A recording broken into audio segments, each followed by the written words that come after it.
તો બનાસકાંઠાના થરાદમાં પાલિકાના પાપે રહીશો પરેશાન થઈ રહ્યા છે।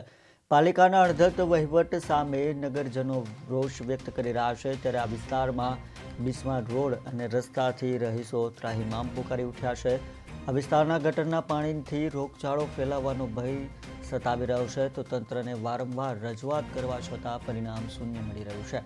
એક તરફ વાવ બનાસકાંઠાને જિલ્લો જાહેર કરવામાં આવ્યો છે અને બીજી બાજુ થરાદમાં નગરપાલિકાના અડધટ વહીવટ સામે નગરજનો રોષ વ્યક્ત કરી રહ્યા છે। ચામુંડાનગર સોસાયટીમાં છેલ્લા કેટલાય સમયથી બિસ્માર રોડ રસ્તાથી રહીશો ત્રાહિમામ પુકારી ઉઠ્યા છે। રોડ રસ્તા પર રહેલા ખુલ્લા ખાડાઓમાં ગટરના પાણી ભરાઈ રહેતા રોગચાળો ફેલાવાનો ભય ઊભો થઈ રહ્યો છે, ત્યારે સ્થાનિકોએ વહીવટી તંત્રને અવારનવાર રજૂઆત કરવા છતાં તંત્ર દ્વારા કોઈ કાર્યવાહી ન કરવામાં આવતા સ્થાનિકોએ રોષ વ્યક્ત કરી રહ્યા છે।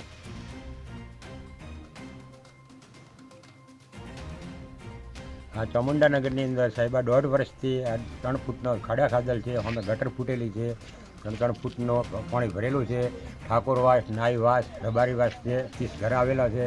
1.5 વર્ષથી અમે લખીને આપીએ છીએ, કોઈ મળતું છે નહીં। અમારા છોકરા છે, અમારા બાળ મંદિરે જાય છે, કોઈ સ્કૂલે જાય છે, કોઈ બુઢા છે, કોઈ ઓપરેશન કરેલું છે અને હેડી શકતું નથી। આમ જોડે મંદિર છે, અમે મંદિરે જઈ શકતા નથી, તો અમારે વારવાર રજૂઆત કરી પણ કોઈ સાંભળતું નથી કે અમારામાં કોઈ આવતું જ નથી।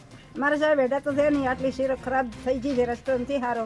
અમારે બધાને અડવાના છોકરા બૈરા અમીચા અડર હાથ કોરા બળો પાણી ભરાઈ જાય છે, બધો રસ્તો સારો નથી, બગડી ગયો છે, કે અમારે આટલો સુધારો કરાવો શેરીના રબારી વાસ છે, ઠાકોર વાસ છે, નાઈ વાસ છે, આટલો ઘરનું પાણી આવે છે અને આ ભાડો ગટર કર્યો છે, પણ ગટર ઉપરથી માથે પાણી જતું રહે, ઘરમાં વળે એટલું પાણી થાય। આ 4-5